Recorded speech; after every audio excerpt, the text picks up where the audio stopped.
essa proposta de produtividade está toda atrelada a esse conceito, a esse fundamento.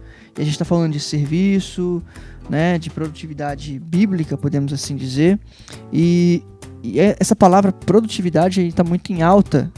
Na verdade, ela nunca sai de moda, né? A gente vê isso nas empresas, a gente vê nas organizações. E interessante como que o Tim traz essa proposta de ser produtivo, né, no fim das contas fazer o bem, praticar boas obras, né? Depois ele vai ser mais prático, vai trazer alguns conceitos e algumas dicas mais práticas. Mas vamos focar, trabalhar esse conceito de produtividade. Daniel, é interessante a gente pensar isso. Produtividade é sinônimo de fazer tudo ao mesmo tempo? Como o nosso ouvinte pode compreender melhor isso? O que de fato é essa produtividade que o Tim está trazendo para nós e o que isso tem a ver com o meu propósito, a razão da minha existência? Esse livro aqui, Faça Mais e Melhor, é exatamente tratar a questão da produtividade e como nós podemos melhorar a nossa agenda, evitando que os ladrões da nossa agenda tomem conta de tudo aquilo que nós temos que fazer. E eu me identifiquei muito com esse livro, porque quando eu li ele trouxe, por mais que ele trata a questão pastoral, ele também trouxe muito questões do meu dia a dia no ambiente profissional. E produtividade é uma palavra muito usada no ambiente corporativo. Toda grande companhia, ela requer e exige de nós uma entrega eficaz e muito grande de produtividade.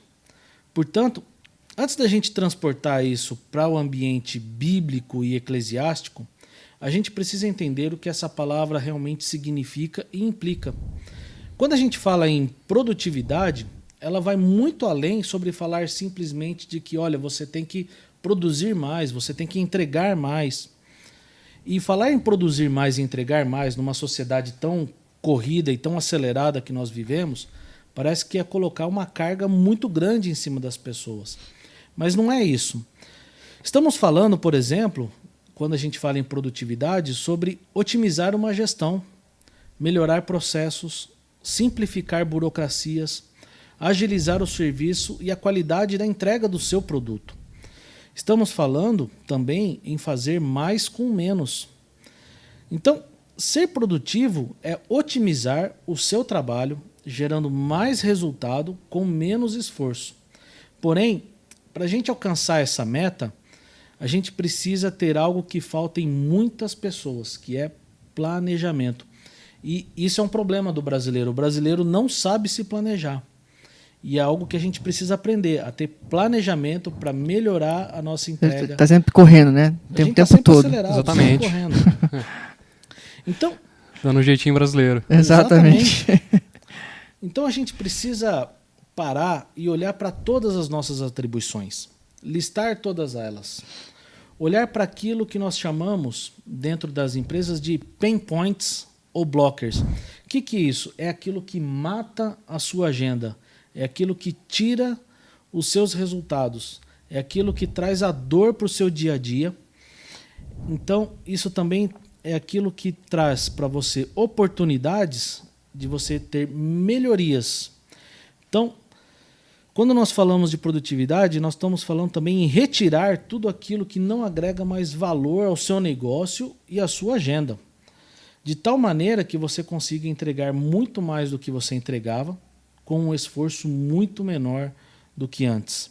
Então, produtividade é um sinônimo de fazer tudo ao mesmo tempo? Porque há pessoas que acham que querem abraçar o mundo e fazer tudo. Não, muito pelo contrário, de maneira nenhuma. Aliás, a gente precisa aprender uma grande premissa para nós. Quem faz tudo, não faz nada. E quando todos fazem tudo, ninguém faz nada. O próprio Tim Challies, ele fala isso no seu livro. Ele diz, você não precisa fazer tudo. E não tente fazer tudo. Não precisamos abraçar o mundo, não precisamos nem carregar o peso do mundo. Aliás, Cristo já carregou esse peso por nós. E é interessante, né? Porque hoje em dia você fala assim, hoje eu estou um tempo ocioso. Uhum. E as pessoas falam assim, mas como? Como que isso é possível? Se elas não falam diretamente, elas pensam. Sim. Já cria um pré-julgamento, assim, né? Ou então, o sinônimo de gente que trabalha, que é de sucesso, é gente que tem agenda lotada, é gente que está sempre correndo, é gente que não tem um tempo, né? Não, tô em casa, tô parado, tô tranquilo. Não, mas como? Que preguiça é essa? Né? As pessoas já brincam nesse sentido. Mas o Tim está quebrando esse paradigma, né? Sim. Agora, pensa... Vamos olhar para o que o salmista diz, lá em Salmos 127, no verso 2, que ele diz: inútil nos será levantar de madrugada, repousar tarde, comer o pão que penosamente granjeastes. Aos seus amados ele dá enquanto dorme. Então, qual é o ensino aqui? Primeiro, o chamado é olhar exatamente para a nossa agenda, de tal maneira que nós possamos otimizar o nosso tempo e a nossa agenda para que a nossa vida tenha uma melhor qualidade. E é um chamado também a um descanso. Sim. É entregar a Deus as nossas preocupações, né? É ter a certeza de que Deus soberanamente está no controle de todas as coisas e não há nada que foge das mãos dele. Agora, continuando um pouco, indo mais adiante, se a gente for lá para Atos, no capítulo 6, a gente percebe que havia naquele tempo um grande crescimento do número de discípulos de Jesus e estavam se multiplicando seus seguidores. A demanda dos apóstolos estava crescente. E quando você olha o texto, nós percebemos que causou uma certa murmuração dos líderes que já não davam mais conta da demanda. A agenda que estava sendo proposta naquele momento para os discípulos estava roubando o tempo pelo qual eles haviam sido chamados. Então, qual que é a instrução que eles deram? Se você olhar o verso 2 e 3, os 12 eles convocam a comunidade de discípulos e eles dizem exatamente isso. Não é razoável que nós abandonemos a palavra de Deus para servir às mesas. Mas, irmãos, escolhei dentre vós 7 homens de boa reputação, cheios do Espírito e de sabedoria, aos quais encarregaremos deste serviço. Ele está falando aqui especificamente da escolha de diáconos da igreja, né? Sim. Então, o que a gente pode aprender com isso? Aqui está uma clara instrução para nós a sermos produtivos e nos organizarmos para não perdermos o foco do nosso chamado. Então, a produtividade ela não dá o propósito, mas ela te ajuda a viver o seu propósito de forma objetiva, clara, intencional e com qualidade. Interessante. Como que o Tim amarrou muito bem isso, né? Sim. E agora, percebe uma coisa. Tim Challies, ele define isso de forma muito objetiva. Ele diz assim: produtividade é administrar os seus dons, talentos, tempo, energia e entusiasmo com eficácia pelo bem das pessoas e para a glória de Deus. Então a gente começou falando lá sobre a glória de Deus, o que nós podemos fazer para a glória de Deus, e aqui ele está agora falando assim, olha, tudo bem, agora nós temos uma agenda a cumprir, mas a gente precisa tomar cuidado para que a agenda não mande em nós, né? Então, quando a gente volta para Atos, o que os 12 determinaram ali? Eles tentaram remover de sua frente os ladrões de sua agenda e colocar homens chamados por Deus para cuidar de outras demandas dos ministérios da igreja. E ele complementa dizendo que a produtividade na ótica bíblica, ela chama você a dedicar a sua vida inteira a esse grande objetivo de glorificar a Deus e fazer o bem às pessoas usando os seus dons, talentos, dons espirituais em áreas que você é naturalmente apto e melhor a fazer. Isso vai fazer com que você aprenda a administrar o seu tempo dentro das 24 horas do dia. Sensacional. O dia só tem 24 horas. Isso faz com que a gente também aprenda a administrar a nossa energia e força em toda a nossa rotina, naquilo que é a nossa paixão primeira, naquilo que exatamente nós fomos chamados para fazer. Isso implica em pegar todas essas coisas e aplicá-las de forma responsável, com um objetivo final, que é fazer bem às pessoas. Então fica a pergunta, o que você faz de melhor? Qual é a sua profissão? Qual é a sua paixão, o seu chamado?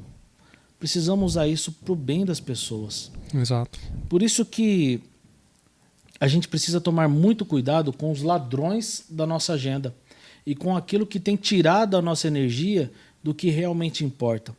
A gente vê muitas pessoas desgastadas porque elas estão cuidando de demandas que elas não deveriam estar cuidando, ou que até tem outras pessoas para administrar essas sobrecarregadas, né? Às vezes vivendo um chamado ou fazendo algo para aquilo que ela não foi chamada.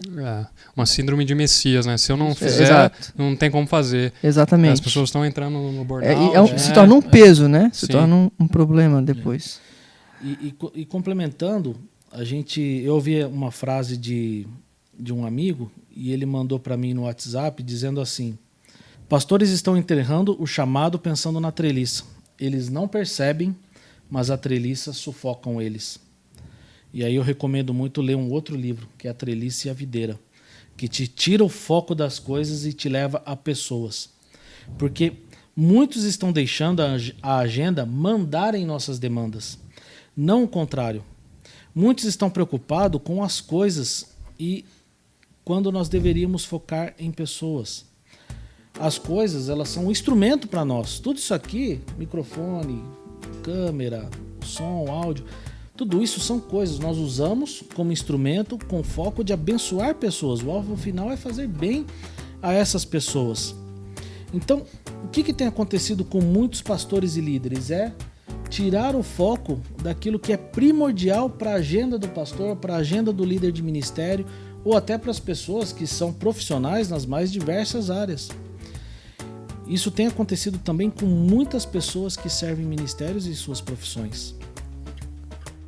Essa é uma verdade que a gente precisa se atentar, porque líderes, pastores e cristãos, no geral, pessoas que trabalham em organizações, em empresas, né, quando o foco, eu acredito que isso tá mudando um pouco, né, com o caminhar dos anos, e a pandemia demonstrou isso, né, que o foco principal deve ser as pessoas, fazer para as pessoas, olhar para as pessoas.